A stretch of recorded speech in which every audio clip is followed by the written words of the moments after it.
It's Arcanon! Billy, Arcanon is here. It's Arzicon, Vito. It's Arzicon. Oh, no, it's Xanarkin. Zoners him.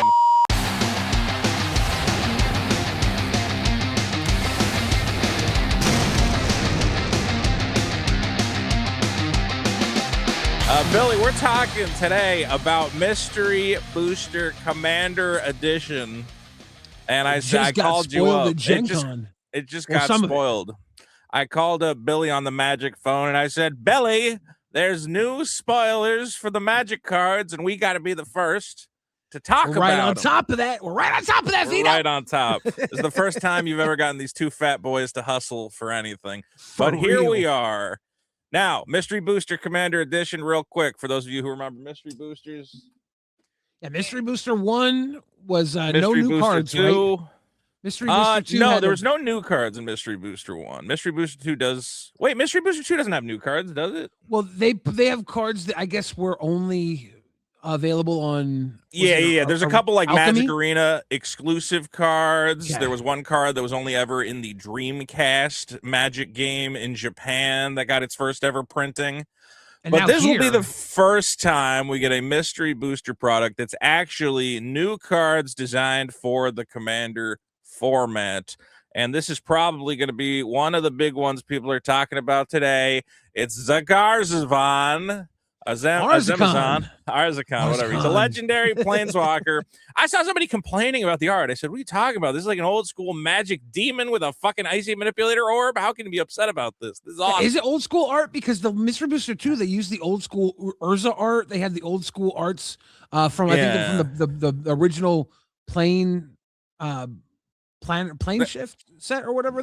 They had stuff from like what's that old computer game? Fucking Chandelar and shit. Like I think this is a new one. I don't remember. I've seen this name Alex Horley or man. I think they told him, hey man, do that old school magic colored pencil shit. But here you go. He's a one of every color planeswalker, comes in with 4 loyalty counters. Right off the bat, start lightning bolting. As you can see, there's even some little lightning bolts over here. So he's lightning bolting, dealing 3 damage to any target. We like that. Here's what people are obviously going to talk about. -3, create a Black Lotus token. Now, it's a little confusing if, like, is that good or not to pay 5 mana to then get a Black Lotus? Well, this was Garth One-Eye's problem, right? Yeah. Garth One-Eye made a Black Lotus token, among other things. The cool thing about this is Arzicon, you play him. Turn 4, you ramp into it. Turn 4, you bolt something that could hit him, and then turn 5, you make a Black Lotus token and ramp into something. What, like 8 drop? Yeah. I mean, look, it is just cool to go. Look, I'm bringing him down, and I have plans for next turn, so I'm going to be ready to have a big mana drop. Now, is a Black Lotus token any more exciting than just dropping like a Basalt? What makes 3 mana? Basalt makes 2, right? No, Basalt Monolith makes 3 mana, right? Makes 3. Yeah. I mean, it is colored mana, but I think if you got token doublers, you're making a lot more mana. Like I think that's how that works. That's true. That's true. If you have a thing that says whenever you make a token, make another token, you could make 2 Black Lotuses off that. That actually could be pretty sexy. Getting 2, okay. Getting 1, I'm like, I could just play like any mana ramp at that point. But getting 2 of them, okay. This is not Black Lotus. This is big, dumb, powerful creature spell deck because it's all 5 colors. So you have like all the big beaters in here, and you maybe have some early protection and then some big beaters, and then you refill your hand. You're just I think the big sexy thing about him is, okay, comes out 4, you zap him once, you zap him twice. The third time around, you're getting your Time Twister. Each player shuffles a hand or graveyard of their library, draws 7 cards. This ability is one that the more I play cube drafts and Commander, I go, oh my god, if you have like Sheoldred into play, you're zapping everybody for 14. Well, you gain 14. Like there's so many things that really punish your opponent for drawing cards while rewarding you for drawing cards. So I think just him having Time Twister, it's a hard to get to the Time Twister, but if you can get to it, like it's not, if you have one of these decks that abuses Time Twister, it's not bad to get another one of them. There's a few wheels cards that are outside of the black, blue, red Nekusar deck. You know, Yeah. I wonder if this is the 5-color wheels commander now because it's got the super wheel built in. That's true. And because, you have, again, it's 5 colors, so it doesn't limit you. The big thing is, again, he can be your commander. This is Mystery Booster Commander. There's a lot of new commander cards that we're seeing. So, look, I think this guy is more like splashy cool time than this is not going to be like CEDH potential. No, But it is kind of like you show up at the table and you go, I play Arzazons, protector of the Zamazans, and they go, all right, man, fine. You go, I'm making Black Lotuses, eat shit, fuck you. I like how Arzakon is like the Zendaya or the Madonna of Magic the Gathering. He's just got one name. There's no like Arzakan the Destroyer, Arzakon the philanthropist. Straight up Arzakon. I wonder if this is like, why do I feel like this is some sort of, if I rearrange the letters, it's going to spell something stupid. And it's almost Urzatron, but it's Arzakon. So I don't know what's going on there. You can put Urzatron in there. You can put Urzatron in there. Put Urzatron and Arzakon. We got options. Now, Billy, why are these cards getting spoiled? Do you know why? Well, yeah, GenCon this weekend, a huge gaming event. They actually released the collector booster packs of The Hobbit at GenCon as well. People have been buying packs. Yeah. Somebody's already bought and opened the gold rare smog dragon. I was going to bring that up. We've had a golden smog was hit. That's the first ever drafted. So yeah, GenCon's going on right now. It is weird that Wizards is already selling Hobbit boosters and everybody else has to wait. I'm like, what's that about? It's GenCon. GenCon was where Magic like started, right? GenCon was Magic was the people that were at GenCon. They're like, we need something you could play in between D&D matches at GenCon, right? That's what. Yeah, that's true. It is the birthplace of Magic. It's kind of the video is from Monadork Connor, who was invited. This was an invite-only event. I saw some of the faces. I said, yeah, of course you got invited. I don't get invited to this shit. But let's take a look. This is Mystery Booster Commander. And again, this is going to be the Mystery Booster set is for conventions only, and also Festival in a Box. If you buy the Festival in a Box, that's the way you can get the boxes. Let's take a look. So that's the first ever drafted Mystery Boosters Commander Edition going on. Here at Gen Con, Mystery Boosters Commander Edition. Oh my God. It's not out. It's not released. Steal all those packs, Billy. First draft is happening. 16. I'd go. You know what? Here's the problem with me, Billy, is I saw, where was it? I saw this from Ben Bateman. And he said, looks like I'm going to be drafting mystery boosters tomorrow. And you know what the first thing in my head is I go, man, it would be so easy for me to make this, get it printed up at a local fucking shop and just show up for the mystery booster draft and go, yeah, here's my invitation. I'm ready to go. You don't think they have a list of people they invited? It says here, if you can't attend for any reason, kindly pass this invitation to a trusted friend. The only problem would be if Gavin Verhey said, hey, who gave you this invite? I'd go, Ben Bateman. He'd go, well, Ben Bateman's over there. And I'd go, Tom Chickman. He'd go, that's just the name you made up. Master Bateman. Yeah, Master Bateman gave me this. I'm like, oh man, I could have printed out one of these. I could have been at that booster draft, but I'm not at Gen Con, so what am I gonna do? Here's our screen again. Lucky enough to be invited. I was not one of them. My event just. I was not one of them. Oh, you didn't even get to do it. Oh no, he's getting the cucked content, just watching over people's shoulders. That sucks, man. He's creeping on the Mystery Booster 3. I thought he was in it. He's going, I'm not actually in this. I'm just watching everybody else draft. Funny. Like, oh no, buddy. Things be going on over there. And then we saw this. So, I'm trying to leave them alone, but look at all this awesome stuff. I'm just going to show the clips I got, and I'll see you guys some other time. Look at my guy creeping. Hey, I'd be creeping too. I'd be like, I'm sorry, this is free content. I'm getting the spoilers. Like, come on. Now I'm trying to look. So that's like Torment. So here's what I'm trying to figure out is this just the cards from Mystery Booster 2 with new rares in the slots? Because as we're also like, you think the whole set has been redesigned for, I guess you would put like commander specific cards in there, right? Yeah. But the thing that I'm seeing is like the Future Sight border cards and the playtest cards are the same ones from Mystery Booster 2. There are a couple new ones that I've seen, but people are being like, oh, I got like a a show and tell future sight frame, and I said, "Oh, well, that's in Mystery Booster 2." So some of the cards are coming back from Mystery Booster 2, or like Renin 1 was one of the playtest cards, which I guess it makes. I guess like they're like, well, they lend themselves to a commander format as well. Why flip it up? It is a little disappointing to not get all new ones, but if it's a mix, I guess it's fine. Was Mystery Booster 2 all new? I thought they had some reruns too from Mystery Booster 1.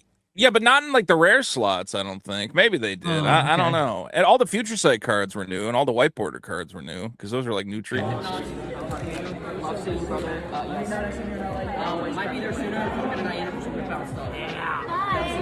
Oh, like these aren't looking like commander themed, but there's so many cards on the list. It's always hard to tell what the hell's going on.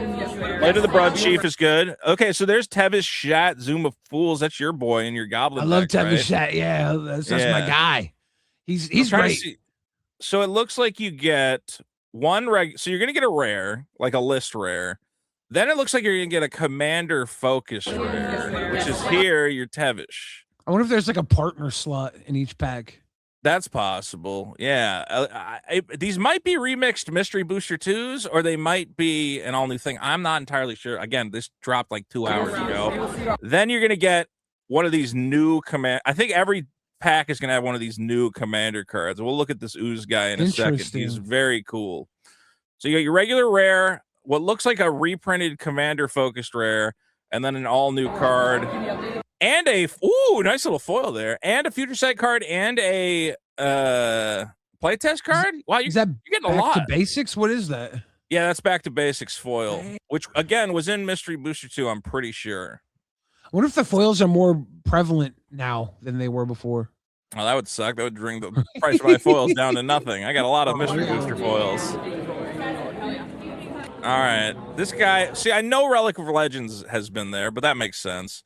This looks like Jolene the Plunder Queen. I don't know if this was in Mystery Booster 2. I don't believe it was. My Plunder Queen's going down in price now. I'm very sad. So that's a new introduction. All right, what after Plunder Queen? Let's see. We're spying now. And again, new card. So this is a new card for Commander.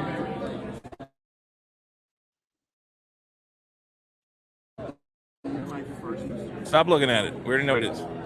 Okay, so this is new. Dust to Dust. This is the first time this is at the Future Sight frame. So it's going to be interesting. There's going to be new Future Sight cards. And then it should be again. All right, everyone's having fun except us. Everyone's got a fanciful shirt except us. I saw. There's Gavin, dude. Gavin's just like suited up in black, dude. What is this? He had the secret mystery booster box in his case. Secret agent man. Let's see the interview. Give him a booster, Ben. Let him take one home. Come on. All right. Well, Gavin's not there in the suit with the glasses just to let him take one home. He's protecting. Yeah, he's serious business. His juice. All right. Well, let's take a look at some of these. Look, we're just going to look at the spoilers from this new Commander Focus set. I'm seeing some people complaining about some of the stuff. I'm seeing other people, they love some of the new stuff. Billy, have I ever told you about my spec on oozes? I was convinced. There's a card called Bio-Waste Ooze that says like all oozes get +1/+1. If you control a commander, make a copy of this at the beginning of your turn. I'm like, someday oozes are gonna pop off. I'm buying 100 of this ooze commander guy. And finally, it's time. It's time for my Bio-Waste Ooze to pop off. Look at this guy. Ooh, the omniplasm. Oozes are slept on. Like oozes are the best tribe. Black, a green, and a blue tutu. Legendary ooze. Listen to this. Whenever another non-token ooze you control dies, create 2 tokens that are a copy of that creature, except they're 2/2s and they aren't legendary. Every one of your oozes that dies becomes 2 oozes. Do you know how many oozes are like psychopathic when you split them? Because then those oozes are going to make more oozes, like mitotic slime, which I think when it dies, it makes like a 4/4, and then that splits into 2/2s. So we got to buy all the juju bubbles and all the oozes. All the oozes and all the juju bubbles. I think Ooze has been searching for the ultimate commander. I think this might be the ultimate Ooze commander. You also get Slime Against Humanity, which has been looking for a proper commander. So you can put like 10 of those in there along with this guy. Those are not non-token. That's true. Those are token ooze. I mean, you're backing up your oozes either way, but you want some other oozes, yes, to help it out. I think they can work in tandem. Also, we got Sagan Raider Warlord. I love these three, dude. I do like these simple 3-cost commanders. This guy, red, white, black. What is Wait that? a second. Wait Wait a second. This is What? Mardu. Why does a dinosaur have start your engines? Is he got a motorcycle or something? What's going on here? He's yeah, dude. He's Raider Warlord. He rides into town on his dino bike. Okay, that's cool. And he starts going to hell. I'm not gonna lie. He should be on a motorcycle in this art, right? or it should at least be parked prominently in the background. Right? But I'm gonna assume this guy has a motorcycle somewhere. He's a motor rider. He's a raider. Rides into town. Legendary creature designer, dinosaur berserker 1/4. So he's a 1/4 double strike for 3. Solid. Start your engines when he comes into play.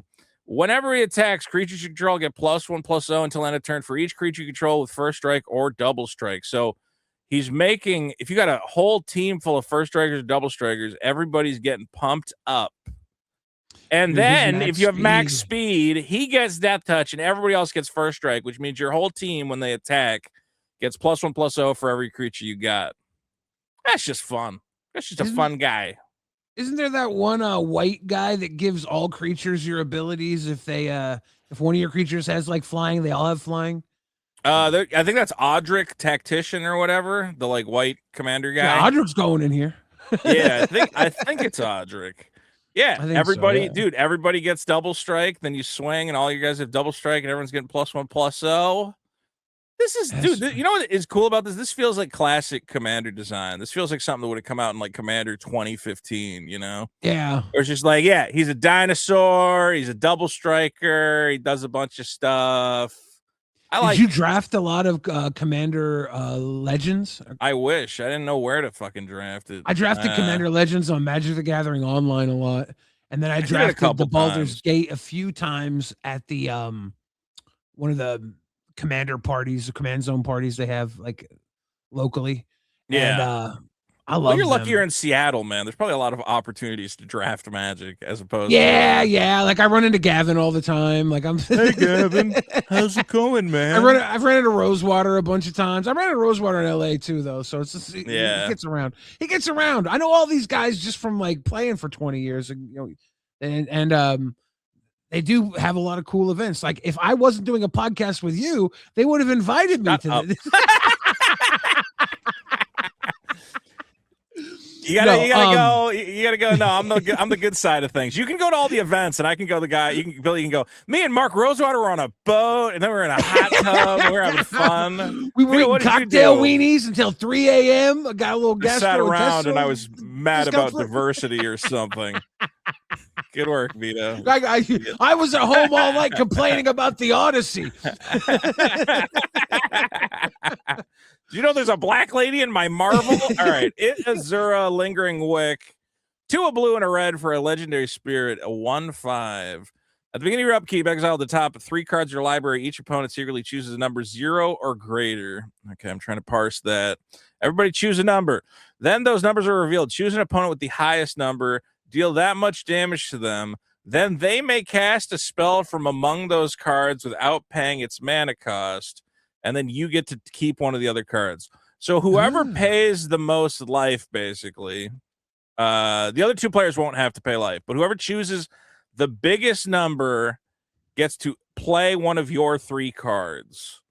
That's swingy and weird. I mean, you could just always choose 0, let your opponents play a free card, and then you get to draw one of the other 2 cards. Fucking interesting. Yeah, interesting. I don't know how you cards like this though. I always go, well, you don't want to play this if like somebody's got a lot of life because they'll just like play all your spells for free. It's like your commander's kind of, but if you're playing like a group hug deck where you want all your spells are like mutually beneficial to the table, you know, like your spell says everybody gains 5 life. You're like, I don't care who plays it. I just want it to get played. There's all those old spells that are like destroy target white creature or planes. Right. And then like, I wonder how many of those are available in these 2 colors that don't target these 2 colors. So you just stock your deck with stuff that can't hurt you, that they're forced to play. And they get to play all these destroy target black creature, destroy target green creature, all that stuff. That'd be kind of an interesting build if there's enough.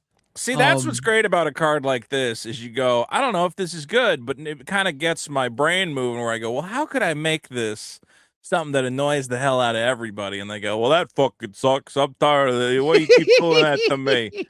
I like that kind of design. That's always fun. The best part of drafting these sets is like you get one of these commanders and you start to see you have a fun, interesting deck, and you play a deck that you never would like actually build a full commander deck out of, right? But because you put together like this interesting pirates deck, and it's a lot of fun to play these actual abilities when you're drafting this. So it's like the dinosaur deck with Start Your Engines. I kind of want to build that. I kind of want to see what Azura will do. It is, in a way, kind of disappointing that these, like the Festival in a Box Secret Lair sold out so quickly, because like these are really cool for draft and sealed purposes. It's just, you can't go to your local store and be like, hey, let's fire up a mystery booster box draft unless somebody, bought some or whatever. Which awesome I get. They want you, well, they want you to go to MagicCon. They're like, you got to go to MagicCon if you want to draft it. But then you go to MagicCon. Here's the other thing: is I go to MagicCon and I go, yeah, but I don't want to do one mystery boot. That's like going to take up 4 hours of my convention experience. Yeah. I could be running around buying cards, getting autographs. Like when I go to the MagicCon, I almost don't want to just sit down and do a regular booster draft. I didn't do any actual drafts or like events at MagicCon. I just played some games with people and then watched like Command Zone or Game Nights Live. The first Game Nights Live, that was fun to watch. Before that was if MagicCon was like a week long, and honestly, they could do like a week long MagicCon. Just first, if you said like the first 4 days of MagicCon, it's just like way less sparse. None of the vendors will be here, but we have like booster drafts firing or something. Or I don't know, man. Maybe like the town, like maybe not at the convention hall. Yeah, they need to bring back the Magic the Gathering cruise. I think they still have something like that, don't they? So get us stuck on a boat with all these coughing, sickly nerds touching each other's cards. We'll all get SARS, but we'll be playing Magic for a week. It'll be fun. Magic at Sea, new friends, great cruise coming January 6th. You want to go to this one? Oh, it's sold out. We can't even fucking go. Okay, so this is why we have to become big time Magic celebrities, so we can go to them and go, hey, do you want the Rhystic Study Hall, boys? We'll put on a little show. We'll dance and sing and put on a draft. They have the February one though in 2028. No, February 2028. Yeah, exactly. We're totally fucked. We could have gone. No wonder. We could have been having a good time. This sucks. 7-night Caribbean cruise, $50 credit. Who gives this shit about that? They got tchotchkes there, Vito. Oh, I know they got tchotchkes. 2 organized tournaments. Enhance. I would go to one of these, man. I just don't know. What does it cost? Probably what is the cost? $2,000. Might be like $2,000. I was gonna say, yeah. But it's over a week, right? It's probably more than $2,000. It's a week. Ocean balcony room $1,500. Inside room $1,200, dude. That's not even that bad. Yeah. Now what's the most expensive room you can get? I want the VIP room. The open balcony is $1,500. That's not that bad. I want like the VIP room though, with like the windows and like the woman who comes going in to the talent. That's Gavin's room. You don't get that. I'm getting that room. Mark Rosewater's in there getting a rub down going, let me tell you about mood swings. It's this new game I invented, and it's full of whimsy and fun. I kind of want to go to the Magic at Sea experience. We might have to do that. We have to do that in 2028. Let's get our clout up. Get our ducks in a row. Get our clout up. Maybe get a girl to guest host every now and again, so we don't look like incel shut-ins. And then we'll be at Magic at Sea. Until then, we have Bane Flang, Bale Fang, the unslayable 3 red demon dragon, legendary demon dragon. Now, it's always interesting when you have a mono-color commander, because you go, well, that's going to require a bit of a commitment. But let's see. Flying, trample, protection from angels and archons. That's huge, Billy. You know how Archon's been fucking up my shit lately. Yeah. And I go, God, if I could just not have to deal with these Archons. Players can't gain life. When Baleflame enters, so is this technically red-white? I don't think so. No, it's not. It is. I think it has to not be in the reminder text, but it's very weird that they can make a Slayer Angel token without to give to somebody else. Yeah, but how can it do that if the card's mono red? Like, I would think you'd have to explain what the token was in the card, but I guess it's not in the rules anymore. Well, Baneslayer but the Angel. Sentry, the Sentry does that. The Sentry gives them a black creature. You can make tokens for people. Yeah, but right? it's a black creature, but the creature doesn't have white in its mana cost, right? Oh yeah, here, it is specifically mentioning that it has a mana cost here. Yeah, it's weird to see the mana cost in the reminder text, but it's not part of the actual rules text. Very strange. I think it's just like, you know, for cards that reference like what is its mana value, destroy all creatures with mana value 3 or less. You go, actually, this token has a token with a mana value of 5. Is that how that works? So does the token not have a mana value of 0 because it's specifically been given a named mana value? I think that's how it's working. Because it's literally a Baneslayer Angel token, so it's got to have the Baneslayer Angel token price. This is super interesting. So you put this guy out. I don't think this guy would be your commander, but this is kind of cool in a dragon deck where you're giving somebody a Baneslayer Angel. It's a Baneslayer Angel that has to keep attacking your other opponents. What's also interesting, though, is this players can't gain life, so they're not even gaining life off their life-linking Angel if this guy's still on the board. Obviously, if this guy goes away, then they start gaining life off their Baneslayer. Yeah. That's fun. You know what? It's fun, and that's what I like. Yeah, no, this is a cool card. There's a lot of cool stuff here. I was trying to find. So one thing people are talking about is Rule Breaker. Remember, everybody got real mad about Rule Breaker. Yep. Yeah. I thought it was the end of Magic. You can't break rules. You can't break the rules. Isn't everything in Magic about breaking rules? Like it's about literally taking the rules of the game and changing what they are on the fly. Here's a new rule breaker. We got Valko Indorian for 3 and a black. He's a 2/4 human wizard. Rule breaker. A deck with this commander can have Phyrexian cards of any color identity and any basic land cards. What's really weird to me about these guys is that they're going to be hard to build when you're only fixing is basic lands. So you're like, oh, I can make 5-color Phyrexians. And you're like, yeah, but wait, can you play non-basic lands that tap for, don't your non-basics in Commander have to tap for the colors you're playing or no? No, you can have non-basics that tap for any color. Like you could have City of Brass in here. You could have the Mana Confluence. You can have. Okay. So even if I'm playing, if I'm playing like a green deck, can I play a brush land that produces white? You cannot play a brush land. You can play if you're a green deck, you can play the black card that makes all of your land swamps, Urborg, Tomb of Yawgmoth.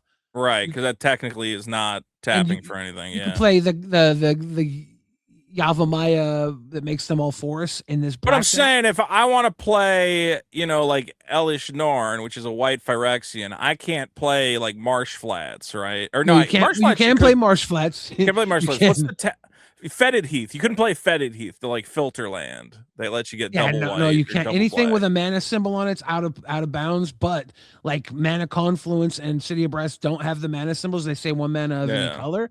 So you have to find the cards that do that to fix the land here. Yeah, so that's one thing I don't like about these rule breaker cards. They go, man, my mana base is going to be kind of like fucky. Like, yes, you can make it happen, but at that point, I go, I don't know. I'd rather just had choose a background. You know, it's like Thelwar Stone. You could build it to have all 5 colors in abundance. Yeah, Reflecting Pool. You can have. You can do it. It can be like you said, Marsh Flats. It gets black or white, so you get your plains. You can have all those. That's true. You can get all your fetches, and they can do what the fetch lands are supposed to do. Just get the. But is the payoff? Is the payoff for this guy worth it? He's a 2/4. Okay. Here's the. Are you going to make this your commander for a 2/4 Phyrexians have menace and lifelink? Like that does not feel like for the amount of hoops I got to go through to fucking build this deck. I just don't think it's that good. Yeah, like if all my Phyrexian creatures had menace, lifelink, and undying or something, I might be like, okay, now we're getting somewhere. But one of the cool parts about this design, everybody thinks it's broken. It's not. It's actually the opposite of broken. Yeah, it's bad. But it makes people.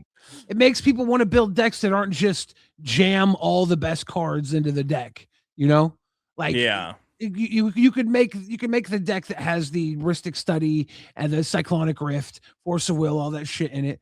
Or you can make something that's gonna fit in a power 3 table, and because you have this limit that's on the card, you are gonna sit down with these power bracket 3 people and have a badass deck that you don't feel so bad about stomping them with, whereas you would go all out without the restriction. That's kind of cool. I want to say I'm also one thing I'm seeing is that it does look like they're printing a lot of new Phyrexians, so there's kind of like maybe a minor Phyrexian sub theme in this set. So maybe Phyrexians are going to get enough of a boost where that guy actually becomes worth it.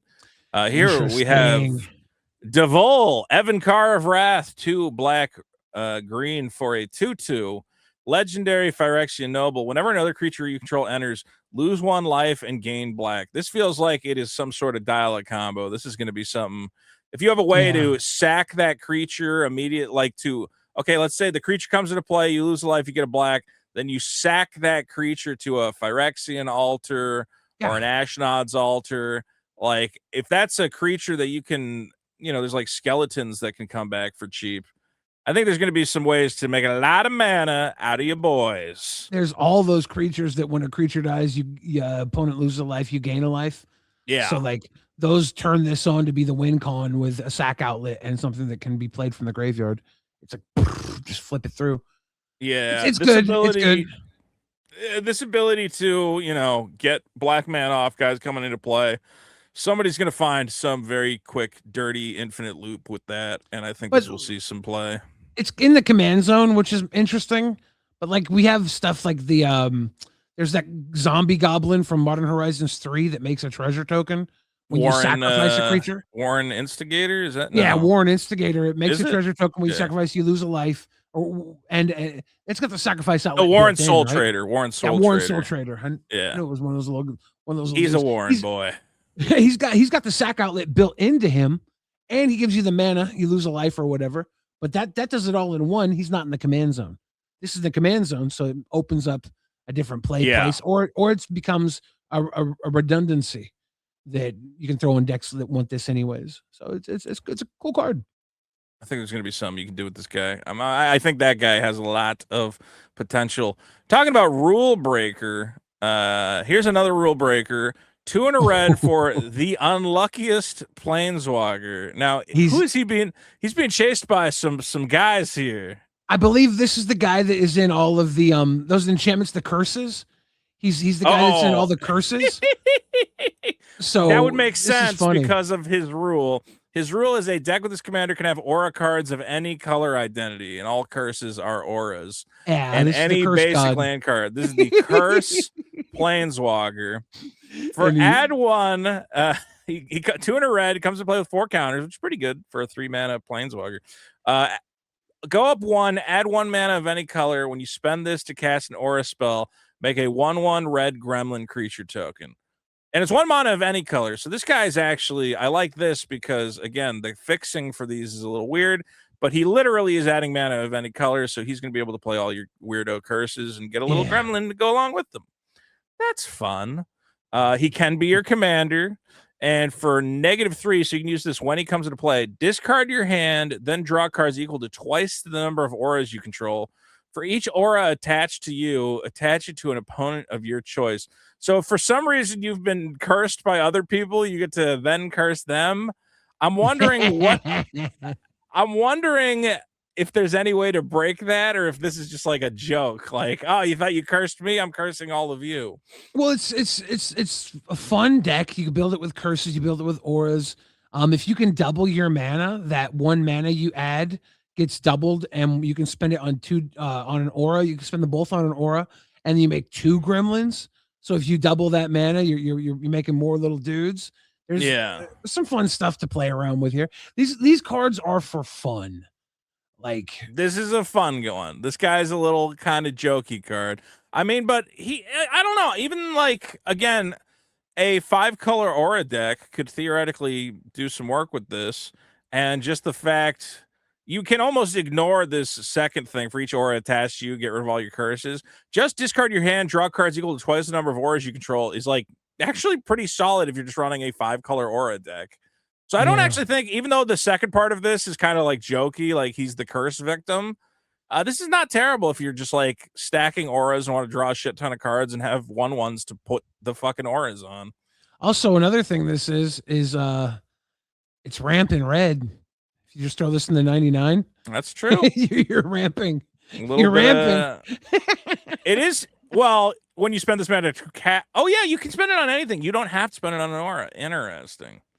It's not saying spend that only on auras or whatever. Okay. I don't know if 3 mana planeswalker to add 1 mana is that No, great, it's probably but- not good in a 4-player commander game, but all right, here's another one people are mad about, Billy. You know, we love when people are mad about Magic cards. And I think I saw on like the Magic Reddit, someone's like, really? Come on. And I was like, well, it's not that big a deal, but Ashiya's Enduring Bond. 1 red, green, legendary sorcery, Billy. You can cast legendary sorcery only if you control a legendary creature or planeswalker. So you would have to have a legendary creature or planeswalker in play to cast this. Discover X, where X is the amount of mana spent to cast this spell. So if you cast it for 3, you're going to discover 3 and find something that costs 3 or less. I love this. Do you know what the last line is, Billy? Yeah. Ashiya's Enduring Bond can be your commander. Yes. Remember Strixhaven? They're breaking the format. The format's broken, Billy. Oh no. You remember Strixhaven? They had a double-sided legend. The front was a creature and the back was a sorcery. Yeah. So that lets you have a sorcery in the command zone, basically. Yeah. So we've had sorceries in the command zone basically before. Interesting. I think this is Blex. I think it was Blex Vexing Pest had Blex, on the back. Blex had it too. Yeah, Blex had there was a bunch on the back. There was one guy that was I think he was red black on the front and white black on the back or something, but he was a Mardu color. Yeah, I remember that guy. And so yeah, there was a few that did that, but they were pushing the boundaries of it then. This is just disgusting, Billy. Commanders are ruined forever. I can have a sorcery as my commander. I'm so awesome. mad. You may only cast it if you control a legendary creature or planeswalker. Yeah, that's a big restriction there. Because if you want to cast this turn 3, you got to have a turn 2 legendary creature. Well, you can have Rogarth. You can have your little 0-cost guy. You got to find somebody. But then you play this and you discover into a 2 or 3 drop, right? Right. And then you could play it again turn 5. Are you going to be going at all those 2 or 3 drops? Are you actually going to be hitting something big? Like, what are you building this deck with? Yeah, it's what are you doing with this is the question. It's a Cascade commander. The question is, again, well, isn't there other Cascade commanders? I could just play that. The only difference here, though, is that when this comes out, I compared this to this being a 0/0 creature. Is like the second it comes out, it goes back to the command zone. Honestly, you could have just made this a 0/0 creature. It kind of would have been more thematic and interesting, but whatever. And then it means, okay, now it costs 5, now it costs 7, now it costs 9. There are some interesting, like there have been some discover loops in standard where like, as long as everything in the deck, it's going to be way harder to pull off in commander because you can only have 1 copy of each card, but you can have it, discover into a Cascade card. If you discover into a Cascade card, does it cascade? Let's see. Exile. No. Let's see. You cast it. Oh, it will cascade actually. Yeah, when it's cast. Yeah, because that counts as casting it. Cast without paying. So you could discover into a cascade. I think you can't cascade into a discover. No, I can't remember. There's like some. I don't know why. As long as you cast it, it does it. So you can discover into a discover. Yeah. Okay. Yeah, that's true. You can. So look, I don't actually think this is good, but it is cute.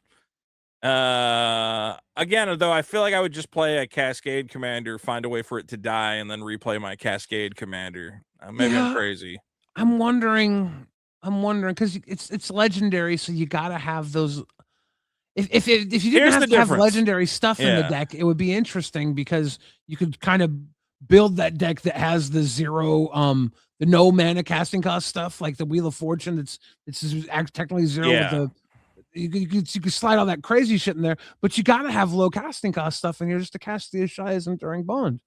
What's going to make this work is I think you have to build this in a shell with stuff like Ruby Medallion, with stuff that says like your instants and sorceries cost whatever less to play. Because imagine you can get this casting cost down to red, black. If you can get the casting cost to be a reliable, let's say you get it down to like 2 mana and you just go 2 mana, 2 mana, 2 mana, and you Yeah. can cast it like 3 times at a turn because you reduced its cost that much. Then you're really cascading up a storm, even though the price of it's going up. You find ways to pay for it. I think, playing this multiple times at a turn is what would make it exciting. So you have to, or something that says when you cast all the spells that say copy a sorcery control, you want to play this with dual caster mage. You want to discover into dual caster mage and with enduring bond on the stack, copy it or whatever else. Like, I think this is going to be a deck that's all about copying your sorceries. Discover can be copied where the Cascade cannot. Cascade cannot, because Cascade's on cast ability. Discover is actually the ability of the card. Yes. It's always interesting trying to figure out what's going on there. All right, we got some more cards. Look, there's a bunch of these spoilers. I don't know if we'll get to all of them, but let's just look at as many as we can. Chief Magistrate of Mercadia is a big 6-cost red-white commander, a 3/3. When it comes to play, you become the Monarch. At the beginning of your upkeep, make a 2/1 red goblin with haste. Then if you're the Monarch, for each creature token you control, create a token that's a copy of it, and that's the sexy part. I got a General Pharaoh's Rockerick deck that's all red-white cards. And it makes tokens. It makes golem tokens whenever you cast a multicolor spell. This goes in there, dude. This is going to my Rockerick deck. I mean, this is a beginning of your upkeep. Copy all your tokens. I have my commander. My original commander was Rhys the Redeemed. This was a guy I had to pay 6 mana for this ability over and over again. For real. Now this guy, again, I'll bring up Rhys. This guy, I have to go, oh man, I gotta tap this guy. I gotta pay 6 mana. This guy just shows up and he goes, oh my God, all these fucking goblins all around me. God fucking damn it. All right, I'll copy all of them and everything else. And it does suck that you can't get access to all the green token stuff, but red-white token doubler is, I think that's pretty cool. You just gotta keep them alive and then double up all your tokens. And you get the Monarch right when he comes into play, which is nice. There's a lot of red-white stuff that deals with tokens, it really is. So this is pretty cool. Outlaw's Merriment was always a fun one. Make a random outlaw. Ooh, I got that in my General Pharaoh's Rockerick deck. It's a very like lower power deck because there's no like real mana ramp. There's no Soul Ring or anything in it. Everything is multicolor in the deck, and it's just like if this is the top end of the deck. This starts going crazy. Get him in there. You just got to keep him protected. We got assist has happened before, right? Or is this a new ability? Maybe this is new. Was that in Battle Bond? It might have been in Battle Bond. This is Yume, Chronicler of Valor for 1 white. She's a 1/2. The first spell you cast during each of your turns has assist. When you cast that spell, if another player spent mana to cast, you and that player each draw a card.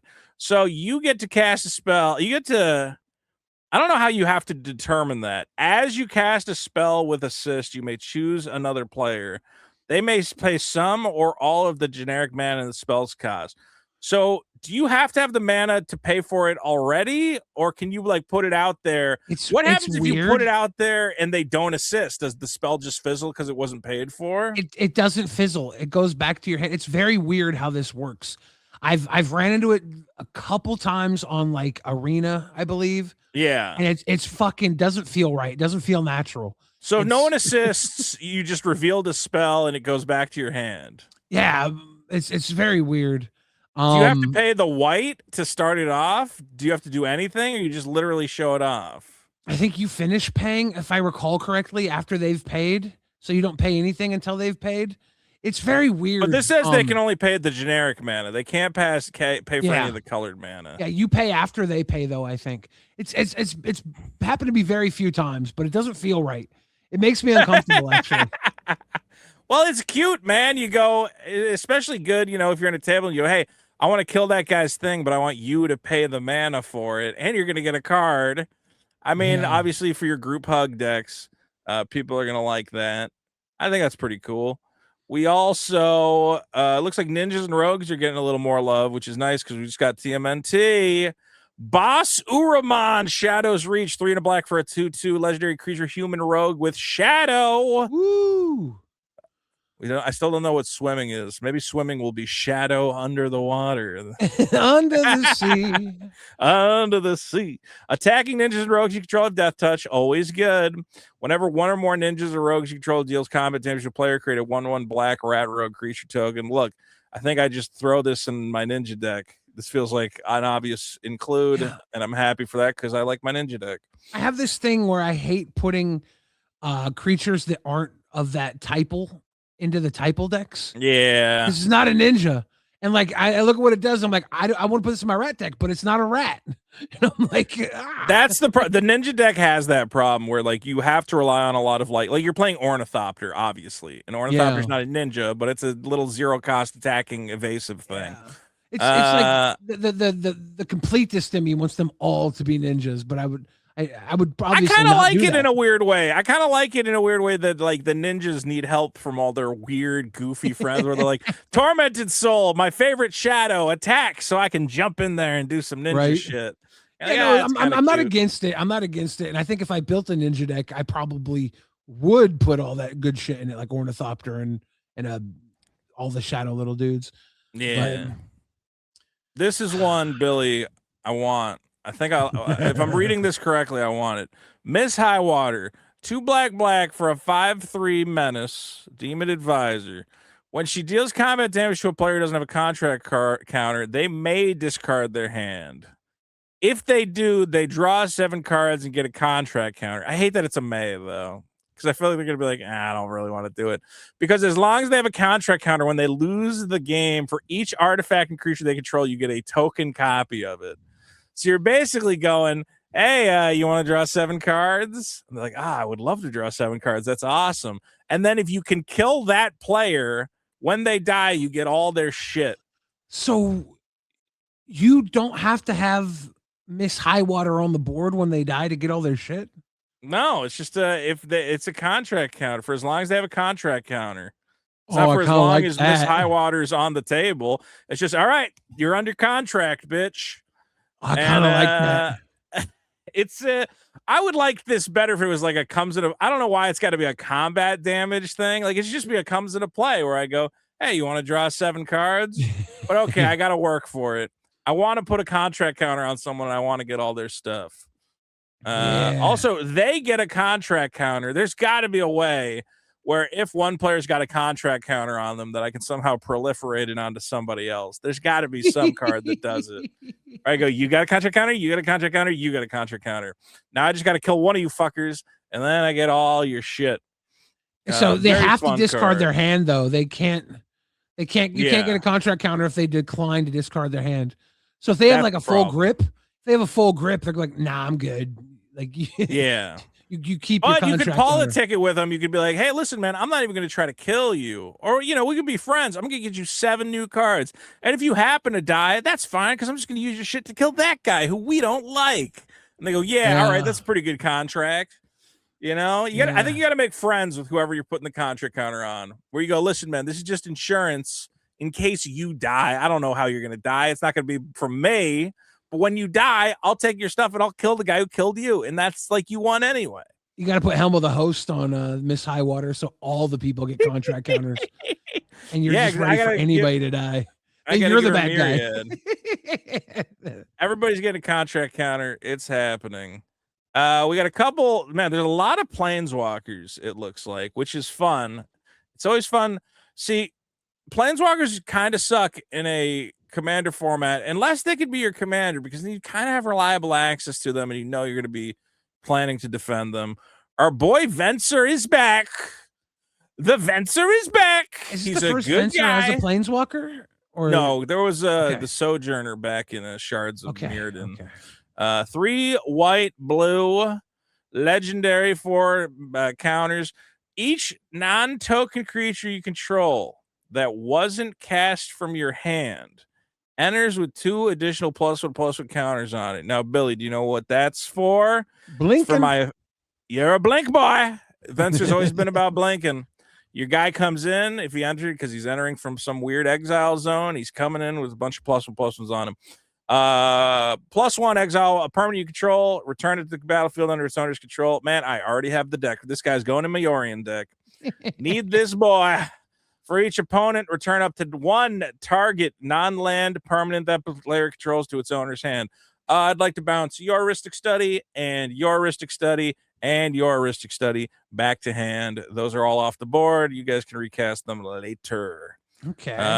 Nice little blink commander. I like it. He's going to come down. He's going to blink my boys. Yeah. I don't know if I'd make him my commander over Yorion because Yorion blinks everything on the board when she comes down. But I haven't targeted blink. And now that I did get my Mind Stone. I have a Mind Stone now. You got actually need to make sure it's legit. I paid like $100 for a foil Mind Stone because I was just not pulling one. I'm like, just fucking buy one. Who cares? I got my box. My I saw. Box. Yeah, you did good. Jesus Christ. I got the Hulk. I wanted a Hulk and I got the expensive one. Yeah. I bought the Squirrel Girl and she's gone down in price since I bought her. And then I opened another one. I got the foil Mind Stone. I can't believe you got a Mind Stone and a Hulk. I got a Devil Dinosaur, which is going in my Dino That's deck. Like $50. That it was nice little pickup. Then the Synthesizer and the Sword of Fire and Ice were like the other kind of bigger cards. So these are like after you open the Hulk, I was like, Billy, stop opening that box. You already got the good card out of it. And then you open the foil Mind Stone. And I'm like, well, never mind. I'm an idiot. It was good. It was good that I kept opening. It was a good box. There's a bunch of other fun stuff in it too, but it was like those were like the bigger hits I noticed. I grabbed them out right before. Getting 2 comic foils out of one box is like crazy. Like it only happens is like 1 out of like 20 boxes or something. It's kind of rare. I know I saw Boogie 298 open a box and he got 2 in his box. And I was like, damn, lucky Boogie and lucky me, lucky Billy. We got to get Boogie on here. I know Boogie said he would come on here, but he's so hard to fucking get a hold of, man. I'm like, hey, you want to do this thing? And he's like, I'm fighting with Keemstar this week. I'm not taking any shit anymore. And then I'm like, oh, all right, good for you, man. And then I go and I turn on that fucking Lil Cow show and he's like covering himself in ranch dressing. And he's like, I can't believe I said bad things about Keemstar. Why would I ever say bad things about Keemstar? And I'm like, I never know what is going on. He messaged me. This morning and was like, I need you up on the show today. I was like, I gotta record my podcast, dude. I'm recording at 1. Dude, he's I don't know, man. He's got some weird manic fucking I love the guy. I want to get him on here to talk about magic cards, but he's just all over the fucking place. It's also I tried to tune into Lil Cow and I was watching like Tommy C talking shit about you, and I was like, what is Tommy C got a problem with fucking Billy the Fridge? What is this? Yeah. Who's this Yo Mama guy you guys fired? Sorry to keep going on. I can't follow any of this drama. It's if you're not in it, it's insane. And when you are in it, it's insane. It's just you have to really pay attention. I don't know. Yo Mama got fired because of some false reporting apparently, but I think they got to bring the guy back, even though he's said very mean things about me. Very mean. He's good. He's good. He's a good entertainer, though. Is that what you're saying? He's all right. He's not my cup of tea, but people like him. So people like him. Hey, as long as he brings viewers, that's what matters. Yeah. Well, guys, don't forget you check out Billy on Lol Cow. What's the name of the one you're on? Lol Cow. Lol Cow Rewind. We'll see how that lasts. Rewinding all those classic Lol Cow moments from the last 24 hours. True. Okay, this is interesting to me. I love me some squirrels. Lord, there seems to be a couple squirrels in this set, which is nice. Okay. We're getting love for Squirrel Girl. 2 and a green for a legendary squirrel. And it's a 2/3, not bad. Whenever another creature dies, create a food token. Dude, there's so much stuff that makes food tokens in weird ways that I'm like, what is the ultimate food loop? It seems like everything's making a food token or tapping a food token or turning a food token into a treasure. My squirrel deck is already food based. This goes perfectly in my squirrel deck. Well, dude, then you're very happy. So whenever another creature dies, you got little squirrels. When they die, you make a food. For every 7 foods you control, squirrels get +3/+3. I mean, this is like an automatic squirrel deck. Even if it just had the first ability, it would be kind of an auto include in a lot of squirrel decks. But giving everybody +3/+3, you just got to get to 7 foods. That's pretty awesome. Last time I played my squirrel deck, I know I had like 15 foods on the table without trying. Like, this is easy +6/+6. Let's go. Yeah, dude, that's awesome. Well, because the squirrels are hoarding the nuts, Let's go. and once they got enough nuts, everything goes squirrel crazy. in this world trying to get a nut, and like you got the Gilded goose. the gilded squirrel, right? The gilded I had Chatterfang. Yeah, we both got that nasty ass shiny Chatterfang. Dude, that Chatterfang is sick. So dude, when I opened that, because I had Chatterfang built before, and I was like, man, this deck's too powerful. And then I opened that, I was like, I gotta build Chatterfang again, dude. It's happening. Dude, I like the squirrel stuff. I'm glad Wizards is giving love to squirrels, and they are talking about some of the old. Somebody asked Mark Rosewater recently. They're like, "Hey, remember you guys said like some of the silver border cards? You might make them like black border." And he's like, "Yeah, we're figuring it out." I'm like, and there's a lot of silver border squirrel cards, like Earl of Squirrel, which I showed you. It has Squirrel Link whenever he does damage. Yeah. Get that many squirrels. I think squirrels are going to get a little boost once they go, we don't give a shit, play it in Commander. Which is nice. We got more, dude. There's a ton of planeswalkers coming in this. It's interesting that they really like this planeswalker as commander space. This you is know what Wardle. Universes Beyond I want. So you just bring in the silver what? Give me a Universes Beyond Mad Magazine. And dude, we talked about that. Yeah, we talked about doing a pull-in, fucking a fold-in secret lair. Yeah, pulling those silver border cards into the Mad Magazine.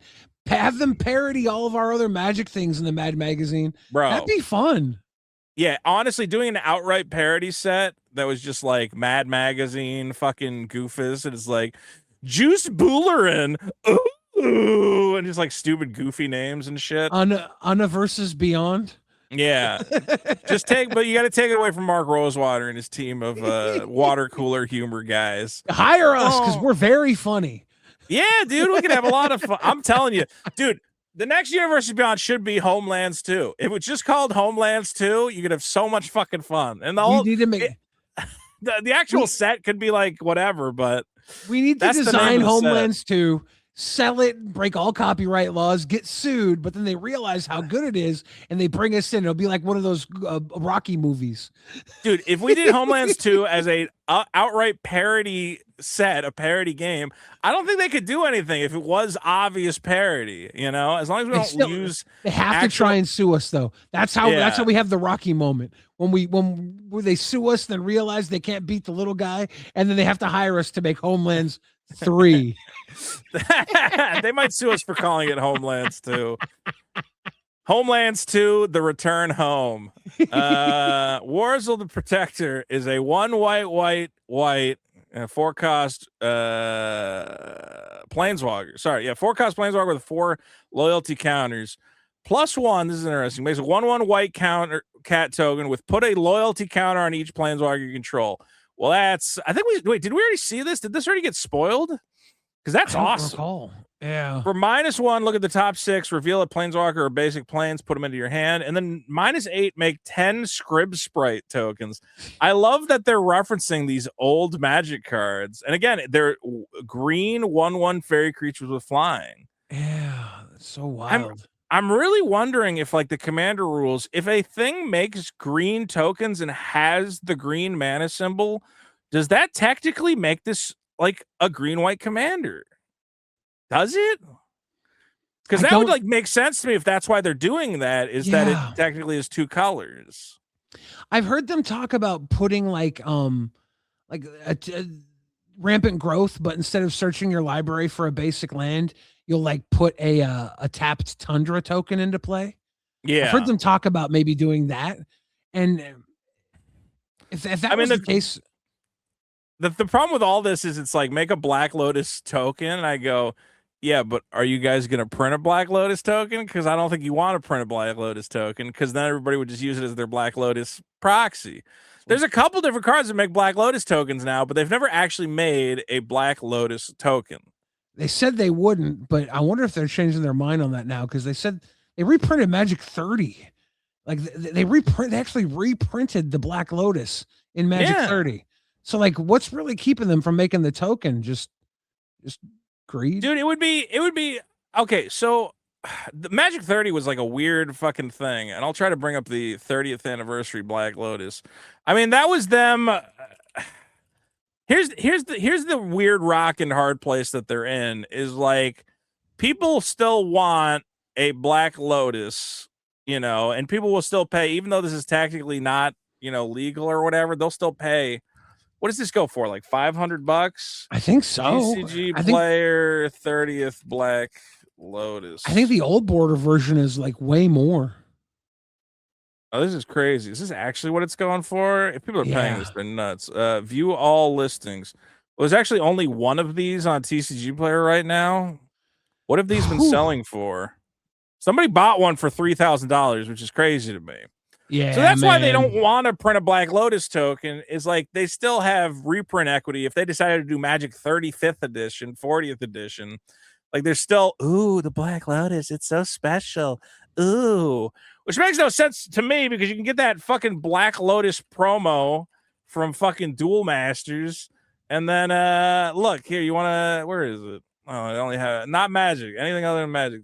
Isn't it wild that they were selling these Magic 30th anniversary packs, 4 packs for $1,000, and everybody's like, "You're insane."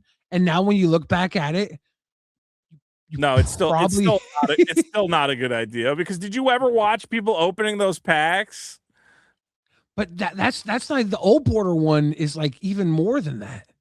Like if you get an old border, but you're not gonna get, dude. I watched people open those packs, and the openings were like, oh, cool, I got Thought Lace. Okay. At one point, the price of the packs went down quite a bit too. Remember, like you could get them on the secondary market. They didn't go down that. They didn't go down that much. They were bad time. Here, my enemies. Here's Newmont gonna open. Look at what he gets. You're like, is he gonna get anything? Let's sign out. I mean, he got like a Dark Ritual. That's probably what, $10? Yeah. Common. The Mesa. He used to be at my FNM that I played at with Gavin. Newmont was. Yeah, Newmont was there like every Friday night with Marshall Sutcliffe would be there on occasion. It was like the most packed fucking FNM. All right, but remember, this is a $250 pack of cards. Hamodi Jin? Is that the rare? Yeah. That's the rare. Did you hear his card voice? Is that the rare?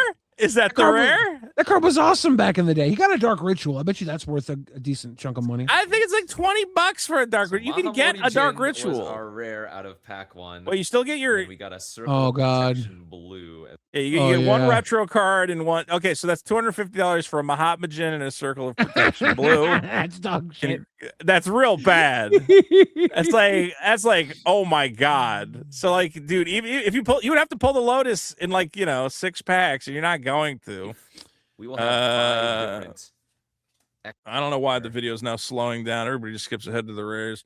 Soul. I mean, dude, this was what they should have done. If I was them, I'd be like, here, we're doing $1,000 secret layer, and you're going to get a proxy copy of the Power 9. It's $1,000. Look, he got Farmstead. At the beginning of your upkeep, pay 2 white. If you do, you gain 1 life. What I would have done for $1,000 is I would have just printed out a proxy version of the vintage cube and let people have like a at-home edition of the vintage cube in proxies. That's too much. That's too many cards to give people. It's just like 640 cards for $1,000. You would be, if they reprinted. Remember the collector's edition where you got a full set of alpha, but it was like square bordered. Okay, they could have done that again. Those didn't go for $1,000 when they came out. They were like no, they didn't for $1,000. I remember a kid dude. I remember a kid who had one, and every day I think about, man, I could have bought that off that kid for like $500 back in the day. I should have ripped my buddy off and bought his 30th anniversary. I remember him wanting to play. He's like, I came over his house. He's like, we should build decks out of my 30th anniversary. And I'm like, I don't want to build fucking base set Magic sets, cards. It's stupid. Yeah. All right, I'm trying to see. There's another. Yeah, he got a mana barb. So that's why you didn't buy these stupid things, because you're spending $250 on a mana barbs. I've seen people get good hits out of them, but typically you get nothing at all. If you want a Black Lotus. If you want a Black Lotus, as we always say, I still don't know why these, and now they're up to 30. These used to be like $10. Guys, get one before this is a $50 card. Foil Black Lotus from Duel Masters. It says Duel Masters on the back. Who cares? That's just a nice looking Black Lotus. Have you seen the Emrakul from Duel Masters? I think so, yeah. Dude, I'm like, why are we not getting Emrakul and Duel Masters is a hot anime chick? I'm going, bro, we are getting, this is better looking than a Magic card. Look at this fucking border. This is what I want. And so they go, do you want an old copy of The Hobbit? You want an old book? I'm like, no, I want a fucking sexy anime chick with tendrils coming out her back. That's I like how awesome. you've called her sexy and hot now, and I'm looking at her and I'm like, she looks like a mid e-girl. No. This is a beautiful lady, and she's beautiful. She looks like every e-girl that has like 4 followers and pays her rent off the 2 guys that battle giving her money for her attention. That's so my hot funny. Emrakul lady. I like her. She's pretty. Emrakul looks sexier than she does to me. We Look at can that big talk about open annihilation. fucking throat Emrakul got up there. Look at that. Well, the big, Emrakul looks void. fucking. Yeah, it looks sick. It looks good. I'd rather take down the Emrakul. The Emrakul's open and pink and inviting. I'd get up in there. I'd have a good time with that boy. I want to show. Let's look at one more Planeswalker. Emrakul's a woman, if I can. Is Emrakul a woman? I'm pretty sure. Well, it is. Yeah. According to this, it is. I don't know if it's gendered in the. It's an eldritch horror. I don't know if it has a gender. Yeah, I'm pretty sure she's a woman. Once, twice, 3 times a lady. See, hey, wait, isn't Sifa an old character? Am I crazy? I think so. Well, here's another Planeswalker that can be my commander. 3 black red for a 4 loyalty counter Planeswalker. Whenever a creature dies, each opponent loses 1 life and you gain 1 life. Okay. That's just a nice ability. It's a little expensive at 5, but no, plus 1. You get to goad 2 target creatures. Yeah. That's sweet, actually. It doesn't say goad them until end of turn, huh? So they're just goaded. Oh, dude, that's kind of wild. I kind of like this card. Permanently goad 2 your opponent's creatures is like pretty solid. The big point of a Planeswalker is being able to protect itself, and what better way to protect itself than send the creatures at the other people? Like that. am I reading that correctly? Goad is like that's not until end of turn. I think that's permanently. I'm pretty sure it's permanent. Yeah, unless Goad inherently says until end of turn. I don't know. I don't think it does. I don't know. Goad MTG rules. Let's see. Why can't? Oh, not gold. Goad. Goad, baby. Give us Goad. Forces a creature to attack each combat if able. Duration. The goaded status lasts until you, the goader's next turn. So is it? It might be. It might. I don't know if you can permanently goad a creature or not. I'd have to look at how other goaded cards are worded. Yeah. But like, because there's enchantments that say it's goaded, right? So then it's just goaded forever. Even if it's just. Yeah. I think apparently it is for just 1 turn. That's what I'm that reading. Makes sense. But since it is till just 1 turn, even that just 2 creatures. So if you have 1 good blocker, you can pretty much hold back a board if you send the 2 most threatening stuff at other people. So this is kind of a fucking cool card. And then what's the last ability? Each opponent exiles the top 2 cards of their library. Until end of turn, you may play those cards without paying their mana cost. Okay, this is something, dude, you want to proliferate. And then you take 6 counters off this thing. You go, top 2 cards of everybody's library now. Now, you could hit lands, but if you don't hit lands, you might just dump a lot of power onto the board. That's pretty sexy. This is a fun deck. Dude, they've really been pushing goad, and there's like a lot of like abilities that like benefit you whenever you goad a creature now. I think you're going to see a lot more of that in this set. Like Gavin has a weird hard on for goad. He's like, goad, it's all about goad. And I'm like, well, I like the dynamics of goad. I get why he likes it. Yeah. From a design perspective, it makes people play the game, because if people want to sit back and protect their shit, they become like Smog with all the fucking treasure in the cave, and they hoard their shit. Here, it makes them have to use it. It makes them have to make choices. It progresses the game. So goad is actually good for finishing games. Yeah. There's a so look, there's a lot of interesting stuff going on. A lot of it's hard to parse. Muckslinger Gang, 1 black, red, green for a 3/3. Each other creature you control gets +3/+3 as long as it's not attacking or blocking. So if you guys are just sitting around on the board, they're bigger. But creature spells you control and creature spells you own in any zone other than the battlefield of the stack also get +3/+3.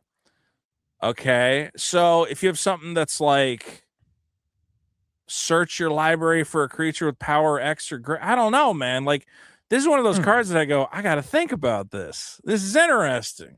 Yeah. And I like that. This is the kind of Magic design I like, where I go, fuck, I don't know what to do with this, but someone's going to figure out what to do with it. And it's going to make them feel smart. Like, I like when Magic, this is why when we were talking about Fateful Discovery on the last one, which is, whatever you play an artifact, draw a card. I go, I already know what that card does. I don't got to think about that card. I don't think about how to build that card. This is what Magic used to be, when it would be like, whenever a Twinkle Star sprite flies over the Mist Mountains, all +2 -O's get a token copy permanent of a Twingle Dingle. And I'm like, what the fuck? How do I use this? I want to break this. This has to be something here. Do you like the flavor text on this guy? Niz Mizzet enthusiastically rejected their build to become an 11th guild. They want to become the 11th guild, the Muckslinger Guild. That's great. He's like, come on, we're hanging out in the shit. What's the problem? A little bit of Golgari, a little bit of Gruul, a little bit of Rakdos. We should be our own guild. We should be our own guild. They're just like, no. The Muckslingers. They showed up. They did a little song for him. He's like, no, rejected. Here's a little bit of love for your Homer the Hermit. Another one of these delightful 3-cost commanders. I wonder if this is a cycle. I wonder if every 3-cost, every wedge is getting their own little commander boy. Legendary creature Crab Druid 09. I want to put this. I wish I could put this in with my Doran, but it's not the right colors for my Doran. I'd have to find somewhere else to put it. It's a 09. Whenever it has landfall, whenever a land you control enters. Oh, this is fucked. Whenever a land you control enters, any number of target players each mill X cards, where X is twice the number of crabs, lobsters, nautiluses, starfish, and trilobites you control. So this is Ruin Crab's big brother, Ruin Crab, and whatever the other crab was, the classic landfall mill crabs. This guy's saying, get them lands in play, mill everybody, get a bunch of shitty starfish, nautiluses, lobsters. How many lobsters are in Magic? I know there's the red-white one. Radagast, yeah. I was going to say, are there any other lobsters? There must be now, right? None of Radagast colors fit in this anyways. He's like I know. The anti-Homer. I'm trying to think, has lobster ever been another creature type, or is that a new one? Maybe they're planning ahead. Let me see. Yeah, that could be. Because I'm going, how do I get Radagast in Are here? trilobites gonna pop off too? There's not many trilobites. Here's the other lobster, Billy, is Rock Lobster, which could obviously be unbanned. This could be black. That I knew means about Mark Rock Rosewater. Lobster. Yeah, so Mark Rosewater has to make Rock Lobster black border now. Did you ever get to draft the Unhinged or whatever? Unhinged? No, I didn't. Yeah, I remember when it came out, we drafted, and Rock Lobster would actually, like, because they had Rock Lobster, Paper Tiger, and Scissors Lizards. Yes. And it was like a rock, paper, scissors game. So it was like creatures named Scissor Lizard can't attack or block, right?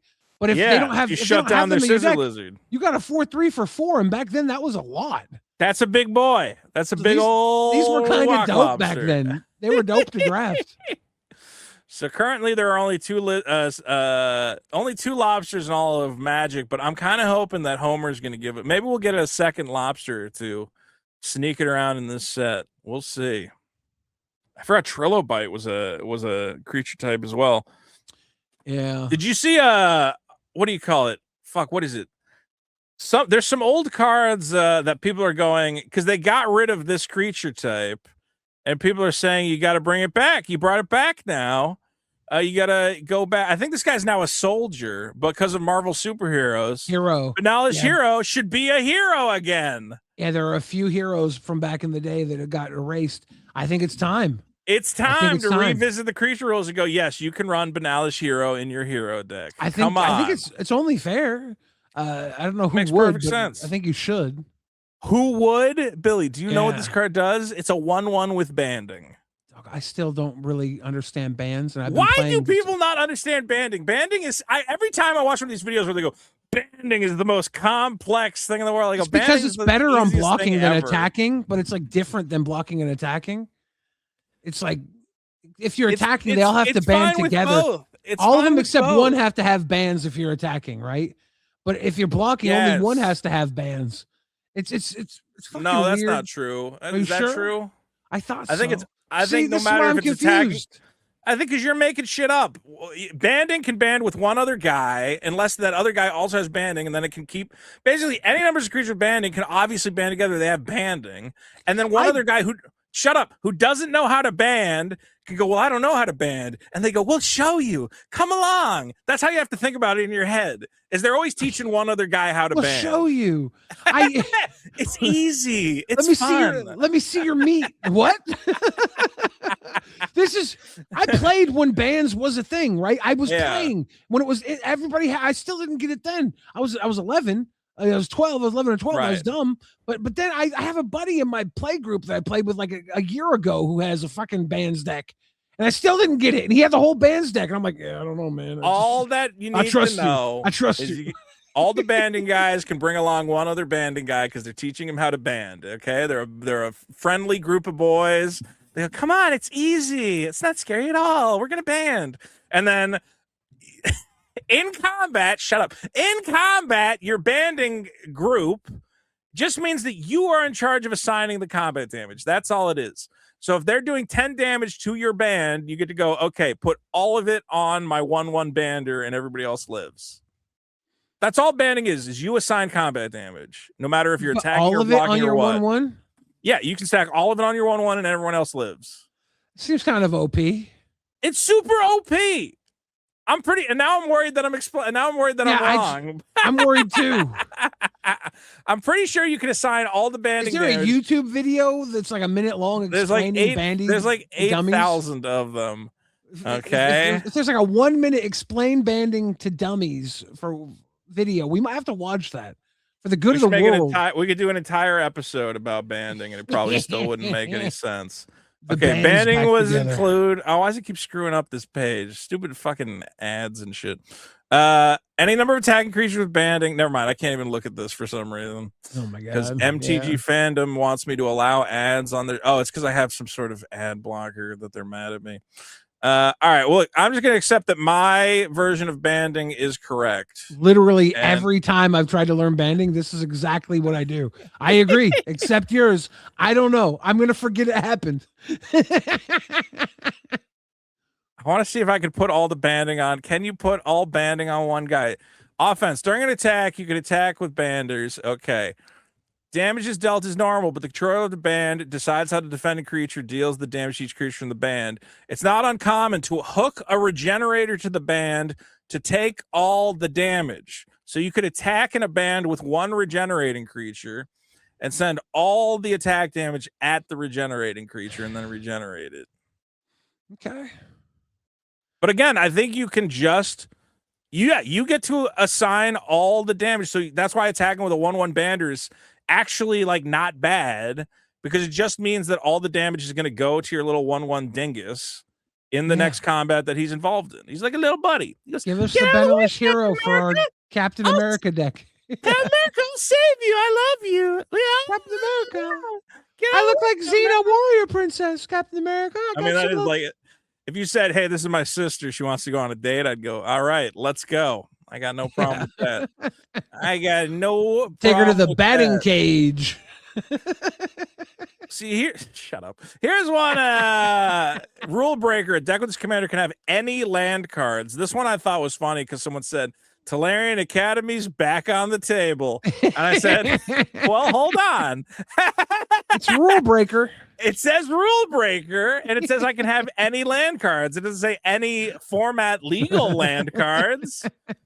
I want to see how they rule on that. I wonder if they're going to go, well, I mean, it says any land cards. How can we stop you from running the Talarian Academy in this deck? Banned is No. Yeah, well, a deck with this commander can have any enchantment cards. Cool. I'm playing Crusade, and I'm playing what other I want one that says a deck with this commander can have Dockside Extortionist, Mana Crypt, and Jeweled Lotus. That's what I want. I want one that says you can have any many copies of Stone Throwing Devils as you want in a deck. And then you go, no, that card's banned. It's racist for some reason. Any land cards, I mean, I don't know, man. This kind of, so basically he's a 5-color commander. See, that's why people freaking out about Rule Breaker. It's confusing where you go, well, that's not an exciting rule to break. It's just he's 5 colors, but not. Whenever he attacks, create a 1/1 white soldier creature token for each plains. Draw a card for each island. Lose 1 life for each swamp. I mean, obviously, you're running Urborg and Yavimaya. Yeah, we both figured it out. Put a +1/+1 on Grizzled Gom for each mountain and 1 life for each forest you control. Man, I want them to finish. If they ever finish that cycle of Urborg, Yavimaya, I don't know why it's taken so long for them to finish it. But if they ever finish that, they got him, man. Why not? Because we got Valakut, and it's like if you make one for mountains, then Valakut's just like everything's a mountain, right? Okay, so Valakut's broken. Valakut's already broken. What do you fucking care? True. What do you mean? Okay, maybe you're right. Oh no, we might get a Valakut deck. Like, what are you talking about here? You can already make a fucking Valakut deck, dude. It's broken. Yeah, well, okay. Obviously, it'll make Valakut better because you search that thing up. But I still think it's a cycle that should be completed, and it would obviously make this guy a lot of fun. I'd have fun with that. And we have Zagora, Mother of Sanctum. These are the Temur colors. 4/2 for 1 and a Temur. Vigilance Trample. At the beginning of your end step, each player may create a tapped land named Sanctum with add 1 mana of any color. Each opponent who does can't attack you during their next turn. I don't know if I'd give everybody lands in return for not getting attacked. But you get one as well. You're ramping the whole, you're ramping everybody. Yeah. You're ramping everybody, and you're also saying, hey, well, I'm ramping and you're ramping. You guys can all beat the shit out of each other and leave me out of it. So this is going to be your big mana cost deck. That's not as bad as I thought, actually. Yeah, I kind of like this because there's all those red cards that let you gain control of all the creatures on the board. Oh, end yeah. of turn. Oh, yeah. So if you're playing like what's the one, like mass manipulation, gain control of X creatures, and like isn't there doppelgang, create X token copies of like a certain creature or something? Yeah, there's that red card. It's like 5 colorless and 3 red, and it's just gain control of all creatures until end of turn. They gain haste. Yeah, can't remember the name of it, but like you have the opponents build all these beefy dudes that you just steal them and start swinging. Also in blue, you have a lot of the stuff that like copies a triggered ability.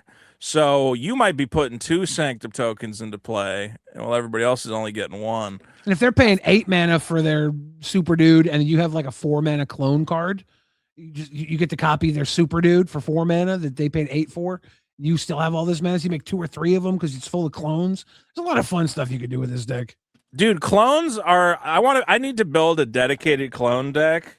Because like it is so much fun. What is that dinosaur everybody's obsessed with playing? Atali, yeah. Dude, I play in Brawl. I'm sure I've said this already. Is that anytime somebody plays Atali against my green-blue deck that has a bunch of clones in it, I'm so happy because I have a bunch of double up on triggered abilities. So I make a clone copy of that. When it comes into play, I make 2 copies of it, and each of their abilities trigger twice. And they go, oh God, why did I play Atali? And I'm just like, honestly, just cloning the best shit on the board is a very viable commander strategy. Yeah. And I do think this lady getting you big mana and letting you play all those clone and steal effects and control artifacts or whatever. You play your own Atali in this and copy it too. You absolutely could play Atali in here. You got green in there. Point. You can use all those instants that put the creature in your deck on top of your library. So you tutor up that Atali and just start copying it. Yeah. I don't know if I would run her as a commander, maybe, but I think she definitely slots into a lot of decks that I would be happy to have her. Oh my God, yes. The Nephilim are back. They did it, dude. They did it. This is what I wanted. Finally here. This is what I wanted. Here. Nephilim Apocalypse, which you could pay. What's the easiest way to pay for this thing? Oh shit. So it's 5 color? Yeah, green. I was hoping these would be 4 color. Well, it is. I'm trying to see if you could. Well, it is. It is technically 4 color. You don't have to. It's got play. All 5 in it. I was hoping they would make 4 Nephilims or 5 new Nephilims all in the 4 colors. It's a 5 color Nephilim though. You want to know what's interesting about this one? So black's only on here once, blue's only on here once, and look at the way it makes these little stripes of the white, the green, and the red. I'm like, oh, that looks pretty cool as hell. Cool. Huh? That's pretty fucking cool. So you can pay this for like a red, green, white. I don't know.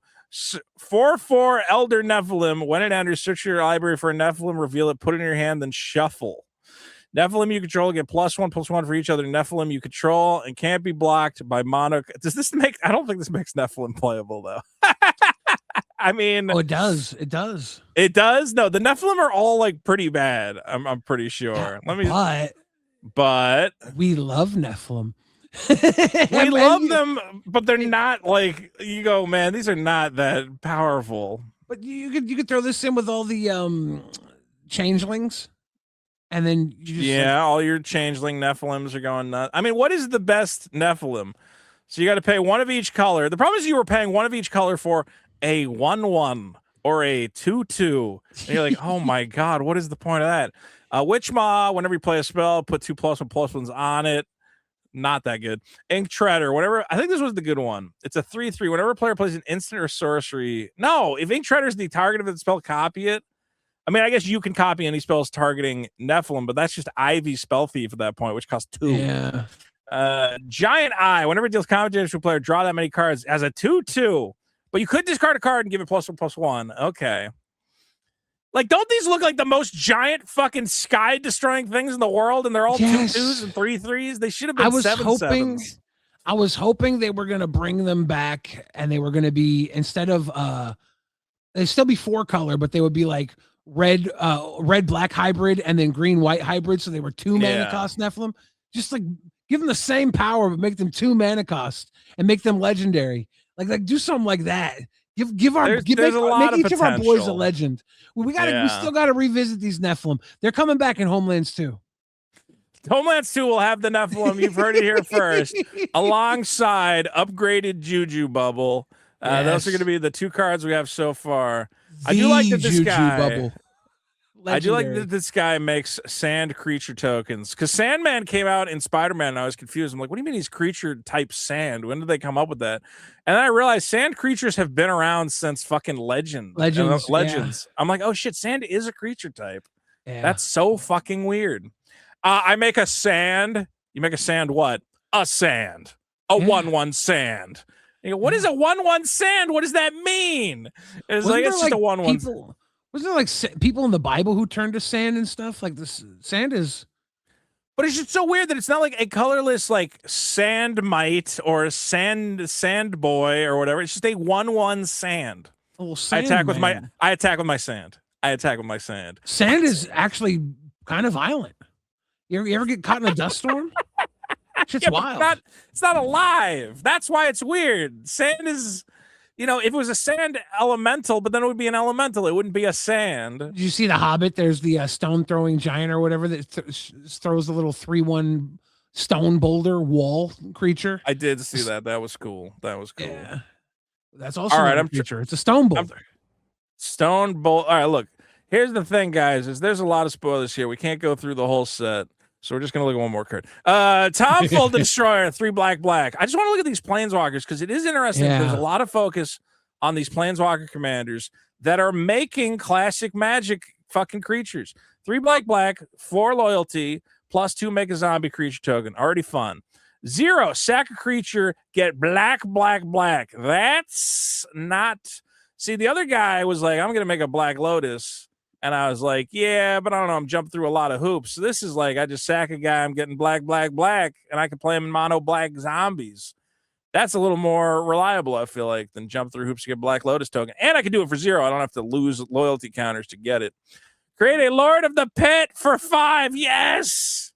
Let's go. Right. That's fucking badass, dude. I'm getting my Lord of the Pit token out. I'm going to be getting my breeding pit from Fallen Empires. Dude. The best thing what Magic used to do, and this is what happened with Tarmogoyf, is like Tarmogoyf got outclassed, and it's sad. You're not seeing Tarmogoyf anymore. But then they made like Tarmogoyf Nest, the land that taps to make Tarmogoyfs. And I see people buying Tarmogoyfs so they have tokens for their Tarmogoyf Nest. Yeah. And I go, that's kind of like the ideal solution to still involve these old cards. Is to be like, all right, we know that, Tarmogoyf's not playable anymore. I'm sure there's like some other, like, dude, Baneslayer Angel. The Baneslayer Angel would not see playing like standard now, but a guy who makes Baneslayer Angel tokens, it's a way to, if you already own like a Baneslayer, like your old beloved Baneslayer, you go, I get to dig out my Baneslayer. I get to dig out I have like a white border Lord of the Pit kicking around somewhere. Like, that's awesome. It So was I like cool as that. hell back in the day. Force of Nature, Lord of the Pit, Shivan Dragon, Muhammad Jin. Dude, I saw a video and they were asking they were asking Garfield. They were asking Richard Garfield. Wow, I was thinking of Peter Gabriel. I'm like, the creator of Magic the Gathering, Peter Gabriel, who went on to record Sledgehammer. Richard Garfield. I don't know how I got those two fuckers mixed up. They're like, what are your 5 favorite cards? And I think they're expecting him to name like Black Lotus and shit or whatever. And he's just like, I think whatever the one that was that, like, I think Thought Lace or whatever. He's like the one that changes the color on the card. And you're like, no one's ever played that card for anything. But then he's like, Lord of the Pit. I'm like, all right, cool. He's like, yeah, that was cool. It's like a big guy that sacrifices other guys. Yeah. So I got no problem with that. Look, we looked at a million spoilers. Overall, I think we're obviously excited about this. The one thing I'm worried about is I had predicted the Mystery Booster 3 because there's a lot of stuff that needs reprints and they're having trouble finding out where to reprint it. My assumption was that Mystery Booster, because the last Mystery Booster, we got a lot of necessary reprints. We got more Lotus Petals. We got more Urza's Sagas. Croc Clan Ironworks came back. I was like, okay, this is like kind of your Masters edition that, like, brings back cards that have needed a reprint. I thought Mox Opal was like a shoe-in for Mystery Booster 3, but I didn't see one get opened here. And I also saw, again, that it's a lot of the same Future Sight cards. So I'm going, oh, are we not going to get like a bunch of reprints in this set to help bring prices down on some of the stuff people are looking for?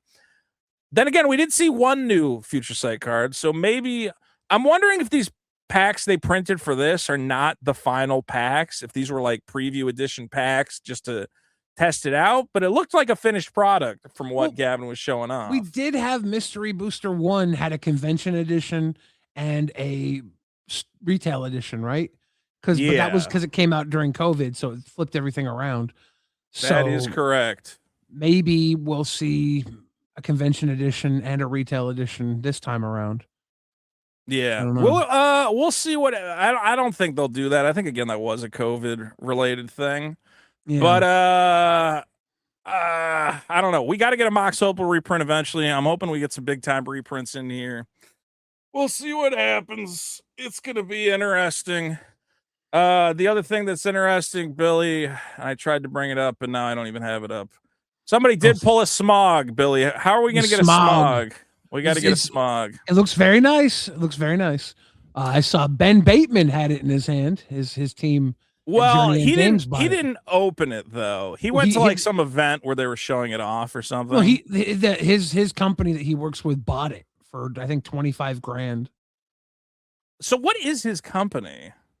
He works with Journey End Games, I believe. Okay, so maybe they bought one to have it. I did bring up. Sorry to interrupt. He was at GenCon. He did the booster draft. He was in the background of one of those videos, and I went, of course, fucking Ben Bateman's there. Well, I guess we brought up his message or whatever. So the first one's been pulled, and because it's on Instagram, I have no idea how to make it full screen. So I guess we're gonna have to settle for it being in a window. What's funny is I've actually bought cards. This is a Whatnot seller, and I've actually bought cards from them before. And I don't buy cards from them anymore, not because they're bad people, but just because I don't need it. The way they sell cards is to have women dress up and shriek about them. And eventually I went, I just can't stand the shrieking. It's a little much. But let's see if I can get the audio here.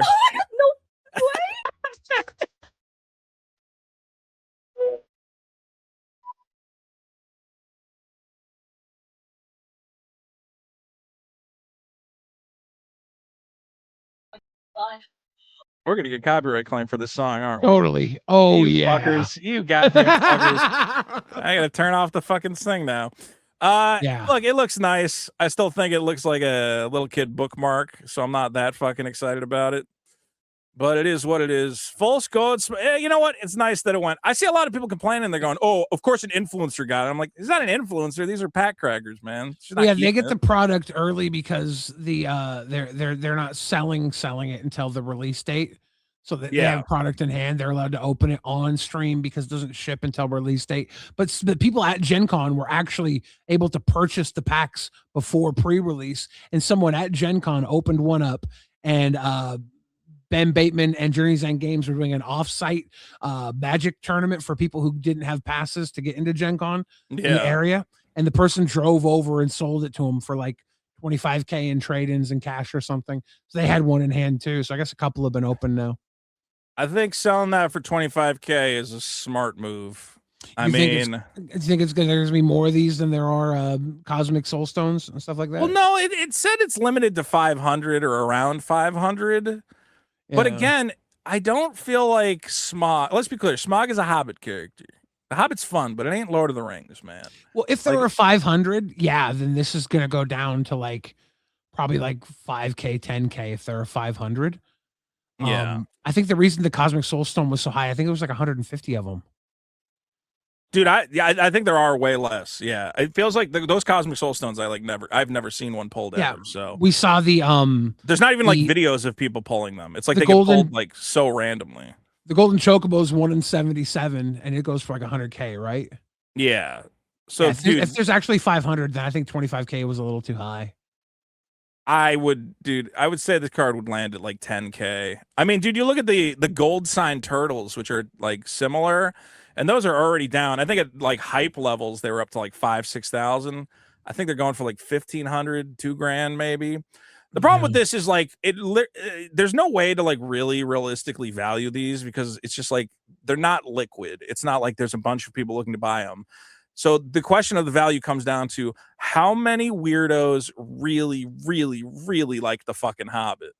Well, and how many of those weirdos would rather have this? Let's be clear. If you're about to spend 25K, do you want this? Or would you rather have like a serialized Gandalf or a serialized One Ring? Like, is that cooler to you? Then it's competing in the same space as already exciting Lord of the Rings stuff.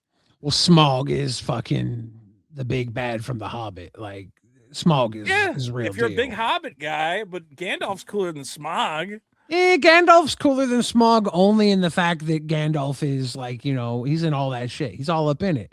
Smaug is Sauron for the Hobbit, right? Like, Yeah, but Sauron's cooler than Smaug. Oh my god, come on. Smaug's a dragon.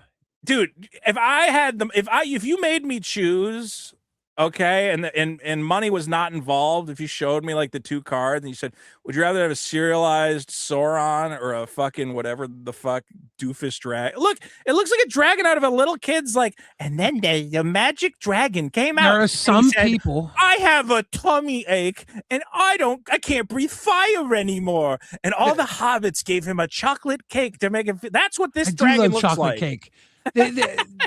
There are people who want to collect all the Benedict Cumberbatch magic cards, you know, and now that they know that there's Smaug, and they also know that there's the Borg, or whatever the fucking that Phyrexian reprint from Star Trek.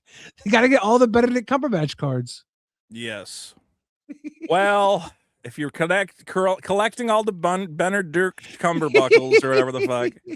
Congratulations. I just don't see this card. It's not even that cool looking, man. The fucking One Ring looked infinitely cooler. This is not as cool as the One Ring. I think it looks cool. If there's 500 of them, I think there was 500 of the voids, the Sophera voids or whatever from all those are serialized to 500. So like Emeritus is serialized to 500, Sophera is serialized to 500. And those aren't going for 10K, right?